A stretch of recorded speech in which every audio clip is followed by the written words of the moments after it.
चंपावत उपचुनाव की जीत के बाद अब धामी सरकार के मंत्रिमंडल में कैबिनेट विस्तार होना है। साथ ही हाईकमान से मंजूरी लेने के लिए दिल्ली जाएंगे सीएम पुष्कर सिंह धामी। चंपावत उपचुनाव में सीएम धामी ने धमाकेदार जीत दर्ज की, जिसके बाद माना जा रहा है कि इन खाली पदों पर मंत्रियों की नियुक्ति की जाएगी। लिहाजा जल्द ही मंत्रिमंडल विस्तार की अटकलें लगनी शुरू हो गई है। कैबिनेट विस्तार की, तो कैबिनेट विस्तार माननीय मुख्यमंत्री का विशेषाधिकार होता है।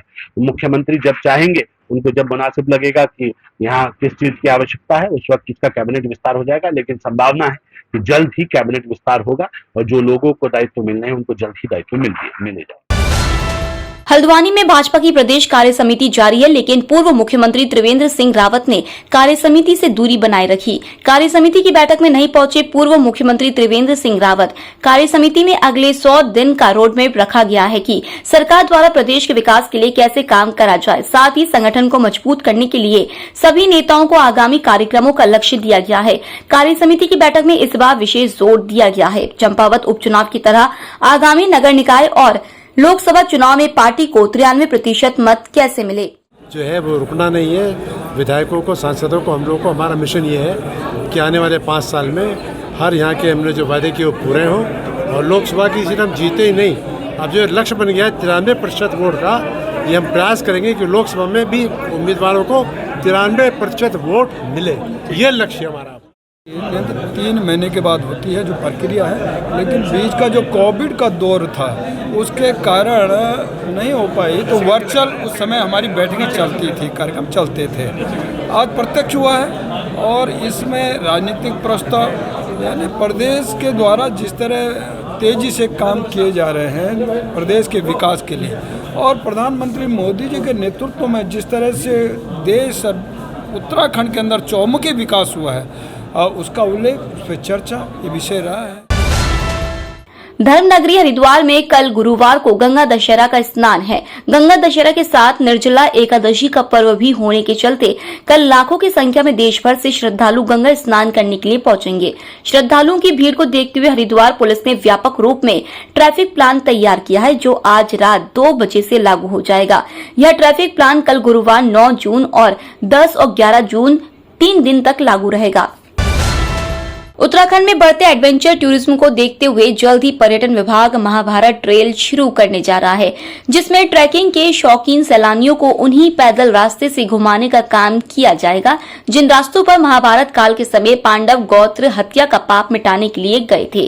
राज्य के पर्यटन मंत्री सतपाल महाराज ने कहा कि अभी तक पर्यटन विभाग की जिन नीतियों के चलते विसंगतियां उत्पन्न हुई थी, उन्हें दूर करने का काम किया जा रहा है, जिससे राज्य में पर्यटन को बढ़ावा मिल सके।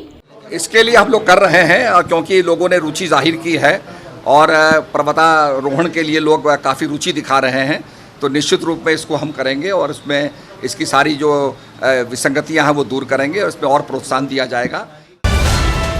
आगामी 14 जून से 20 जून तक उत्तराखंड विधानसभा का बजट सत्र आहूत किया गया है।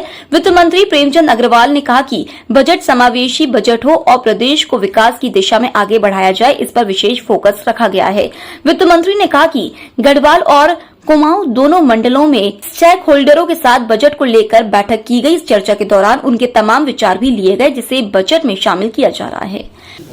देखिए, मुझे ऐसा लगता है कि बजट इस बार हम लोग कोशिश कर रहे हैं कि हमारा संतुलित बजट हो, जनता के लिए बजट हो।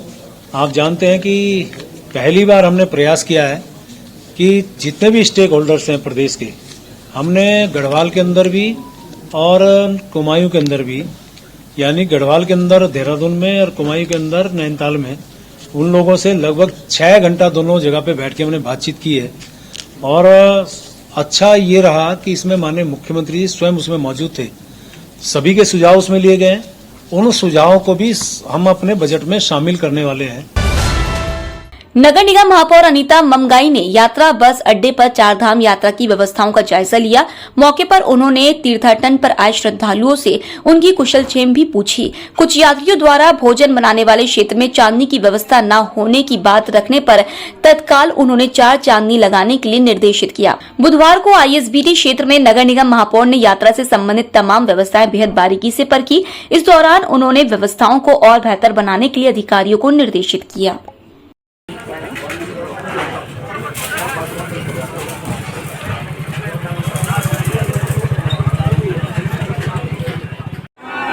हम सबने ये खाना है, हम सबने ये खाना है,